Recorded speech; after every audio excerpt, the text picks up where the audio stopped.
welcome back to my channel called Zuzanareacts, where I learn all things para with you, helping I just share my Slovak Central European point of view. In today's video, we are going to look into how the digital infrastructure that is being built in India is going to transform global markets. I did not preview the video. It's one of your recommendations, so I'm very excited to dive into that. But before we do, please like this video and click on the subscribe button and turn on the notification. Thank you so much for your support.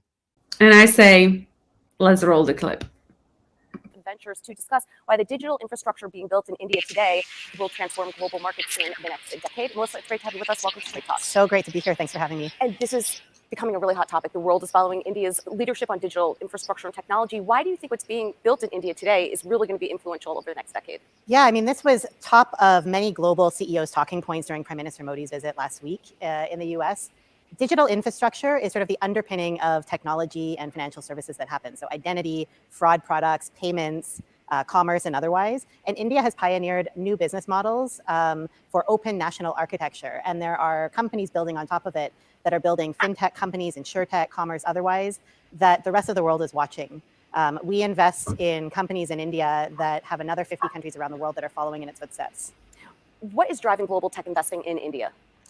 I mean, there's so many different things happening at the same time. India's at this confluence of its economic growth that is very exciting. Fifth largest global economy, set to be the third largest economy in the world by 2030. 1.4 billion people, very young population with domestic consumption that's driving growth.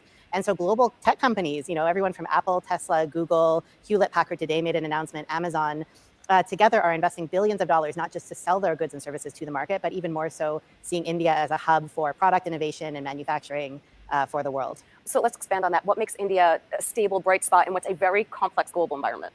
That's absolutely true, and it's a great question. I mean, I think the fact that India has stability in its policies around business and provides global businesses the predictability, transparency that they need. It's a good place to invest, and particularly in the world with what's happening in China, Latin America, Africa, Europe. Global investors and institutional investors and our partners around the world are seeing that India is a very attractive business climate. It's no longer a niche. It used to be more of a novelty, and now for global investors sitting in Wall Street and otherwise, they're seeing it as a hub. How much capital are institutional investors deploying to the fintech sector in India?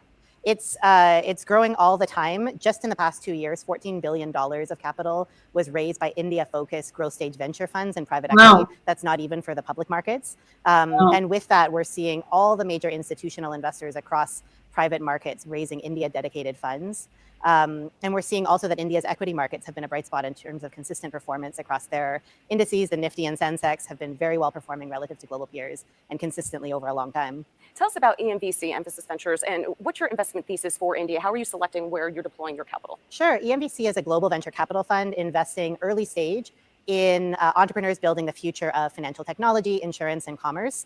And while we have a global mandate, we see that India is 5 to 10 years ahead of the rest of the world. And so we're very focused on investing in startups that are in India or in emerging markets that are inspired by India. The EM in our name is a play on the fact or a nod to the fact that India has already emerged. And there will be another 50 countries that will follow in its footsteps. And then our strategy is to be very hands-on with portfolio companies in terms of their business development, global strategy, marketing, recruitment, business development, and otherwise. And we build meaningful partnerships between them and Fortune 500 companies and otherwise. Well, it's interesting. I mean, here in the US, insurtech is a big trend here, and you just mentioned that in India as well. And we know how antiquated insurance is here in the US. In India, is it more focused on technology? Does it have the legacy assets and dealing with what we do in the US? Are they leapfrogging ahead, in other words? Absolutely. I mean, insurtech is a perfect example where out of India's 1.4 billion people, insurance penetration is only 6% of GDP compared to 50% in many other markets around the world. And so across our portfolio company Clinic, which is building an all-in-one health insurance and primary healthcare, is revolutionizing how affordability and access can work for families to access insurance and healthcare. And again, we're seeing that model being inspiring companies all over the world. And there's so much of that happening in insurtech that's tech-driven, as well as just the fact that consumers are rapidly adopting because of this digital infrastructure. When payments are free and real-time, last mile poor villager can pay for their insurance policy using their thumbprint in a way that just would never happen in the US, where we would have to be on the phone with customer service for a long time. Which is so interesting because India, Latin America, African markets, they don't have to deal with the legacy institutions and assets. So it seems as if it's evolving at light speed relative to what we're adopting here. What is the state of the India-US relationship? Yeah, I mean, as a portfolio manager, we see that the state of the US-India relationship on a macro level is very important, even to this micro venture capital investing that we're doing. And the state of the relationship, particularly after a historic state visit by Prime Minister Modi with President Biden last week, is very strong. Both countries see that, as democracies, they need to work together, particularly as a key US ally in the Asia-Pacific region.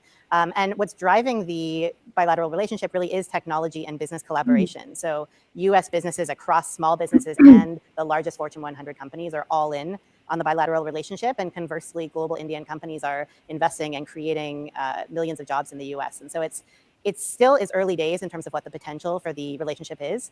And we're very optimistic that it's a very bright future for the next couple decades. Well, it's good that we're able to partner on the innovation side and not completely offshoring everything. So that is encouraging to hear. All right, Melissa, appreciate the insight. Thanks for joining us on Trade Talks. And thanks for joining me. I'm Jill Malandrino, Global Markets Reporter at NASDAQ. Wow. So what do you guys say? When I have the video on why is everyone becoming fan of India, this was running in my head the entire time. So that is why everyone is becoming part of fan of India. So, it's at